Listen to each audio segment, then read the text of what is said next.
Friends, welcome to Pandya நாட்டு சமையல். இன்றைக்கி நம்ம பார்க்க போகிற டேஸ்டியான ரெசிபி என்னென்னு பார்த்தீங்கன்னா பன்னீர் புலாவ் எப்படி பண்ண போகிறோங்கிறது தாங்க பார்க்க போகிறோம். வாங்க எப்படி ப்ரிப்பேர் பண்ணலாங்கிறத பார்த்துடலாம்.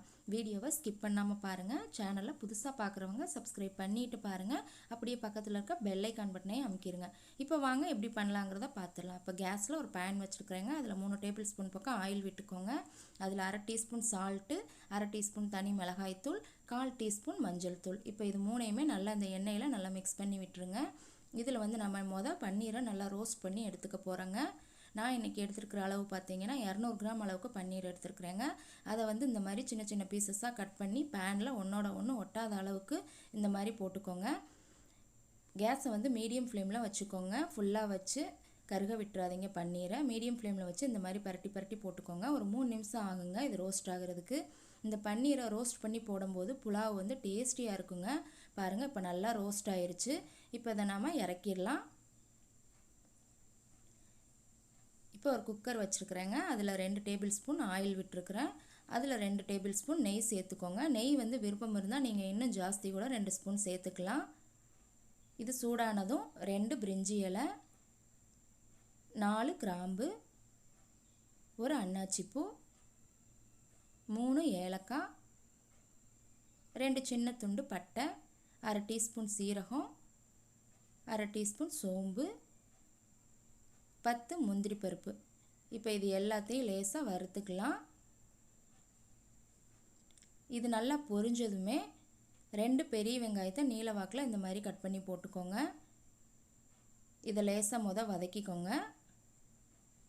இதோட 3 பச்சை மிளகாயை கீறி போட்டு இந்த வெங்காயமும் பச்சை மிளகாயும் நல்லா வதங்குற அளவுக்கு வதக்கிக்கோங்க. ஒரு 2 நிமிஷத்துக்கு வதக்கிக்கோங்க. அதோட 1 டீஸ்பூன் வந்து இஞ்சி பூண்டு பேஸ்ட் போட்டு பச்சை வாசம் போகிற அளவுக்கு வதக்கிக்கோங்க. இதோட நான் சேர்த்துருக்கிற காய் என்னன்னு பார்த்தீங்கன்னா 6 பீன்ஸை பொடியாக நறுக்கி போட்டிருக்கிறேங்க. ஒரு கேரட்டு பொடியாக நறுக்கி போட்டிருக்கிறேன். ஒரு கைப்பிடி அளவு பச்சை பட்டாணி. இதையும் 2 நிமிஷத்துக்கு நல்லா வதக்கிக்கோங்க. காய்கறிகள்லாம் போட்டு தான் பன்னீர் புலாவ் செய்யணும்னு இல்லைங்க. நீங்கள் காய்கறிகளை அவாய்ட் பண்ணிவிட்டு வெறும் பன்னீர் மட்டும் கூட போட்டு செய்யலாம். காய்கறிகள் சேர்த்து செய்யும்போது இன்னுமே டேஸ்ட்டாக இருக்கும். இப்போ இதோட ஒரு கைப்பிடி அளவு புதினா இலை. இந்த புதினா இலை தாங்க இந்த புலாவுக்கு வந்து நல்ல ஃப்ளேவரை கொடுக்கும். இப்போ இதோட 1/2 டீஸ்பூன் கரம் மசாலா தூள், 1/2 டீஸ்பூன் தனி மிளகாத்தூள், அப்புறம் நம்ம ரோஸ்ட் பண்ணி வச்சுருக்கிற பன்னீர், இது எல்லாத்தையும் சேர்த்து நல்லா மிக்ஸ் பண்ணி விட்டுருங்க. இப்போ இதுக்கு தேவையான அளவு உப்பு சேர்த்துக்கோங்க. உப்பு போட்டதுக்கப்புறம் நல்லா பரட்டி விட்டுருங்க. இப்போ இன்றைக்கி பாஸ்மதி அரிசின்னு பார்த்தீங்கன்னா நான் 1 கப் அளவுக்கு எடுத்துருக்குறேங்க. இதை வந்து ஏற்கனவே நல்லா கழுவிட்டு 1/2 மணி நேரம் நான் ஊற வச்சு எடுத்துக்கிட்டேன். இப்போ இதை வந்து தண்ணியை வடிகட்டிட்டு இந்த அரிசியை குக்கரில் சேர்த்துக்கலாம். அரிசியை போட்டதுக்கப்புறமா நல்லா 1 நிமிஷத்துக்கு இந்த மசாலாவோட நல்லா பரட்டி விட்டுக்கோங்க.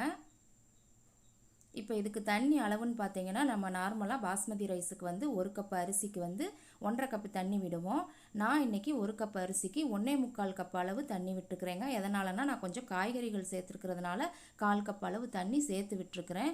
நீங்கள் காய்கறிகள் சேர்க்காமல் வெறும் பன்னீர் மட்டும் நீங்கள் போட்டிருந்தீங்க அப்படின்னா 1 கப் அரிசிக்கு வந்து 1.5 கப் தண்ணியே தாராளமாக சரியாக போகுங்க. இப்போ இதோட அரை எலுமிச்சம்பழத்தை வந்து விதையை நீக்கிட்டு இந்த மாதிரி பிழிஞ்சு விட்டுக்கோங்க. இப்போ எல்லாத்தையும் நல்லா மிக்ஸ் பண்ணி விட்டுட்டு நம்ம குக்கரை மூடி வச்சிடலாங்க. இப்போ விசிலை போட்டு விட்டுட்டு ஒரே ஒரு விசில் மட்டும் விடுங்க. மீடியம் ஃப்ளேமில் வச்சு கரெக்டாக இருக்குங்க. நம்ம வந்து ரைஸை 1/2 மணி நேரம் ஏற்கனவே ஊற வச்சுருக்குறோம், அதனால் கரெக்டாக இருக்கும். இப்போ விசில் வந்து இறங்கினதுக்கப்புறம் நான் எப்படி இருக்குங்கிறத காமிக்கிறேன் உங்களுக்கு. பாருங்கள், இப்போ குக்கரை இறக்கி வச்சாச்சு. விசிலும் இறங்கிருச்சு. ஓப்பன் பண்ணி பார்த்துடலாம். எவ்வளோ சூப்பராக இருக்குது பார்த்தீங்களா? வாசமே சும்மா கமன்னு இருக்குது. அவ்வளோ டேஸ்டியான பன்னீர் புலாவ் ரெடி ஆயிடுச்சுங்க. பாருங்கள் எப்படி இருக்குதுன்ட்டு, பொழுன்னு. இந்த மாதிரி டேஸ்டியான பன்னீர் புலாவை கண்டிப்பாக செஞ்சு பாருங்கள். உங்களுக்கு ரொம்ப பிடிக்கும். செஞ்சு பார்த்துட்டு கமெண்ட்டில் உங்கள் ஃபீட்பேக் கொடுங்க. லைக் பண்ணுங்கள், ஷேர் பண்ணுங்கள், சப்ஸ்கிரைப் பண்ணுங்கள். கூடவே பெல் ஐக்கான் பட்டனையும் அமுக்குங்க. மறுபடியும் வேறு ஒரு ரெசிபியோடு சந்திக்கலாம் ஃப்ரெண்ட்ஸ். அன்போடு சமைத்து ஆனந்தமாய் உண்டு இன்பமாய் வாழுங்கள். வாழ்க வளமுடன்.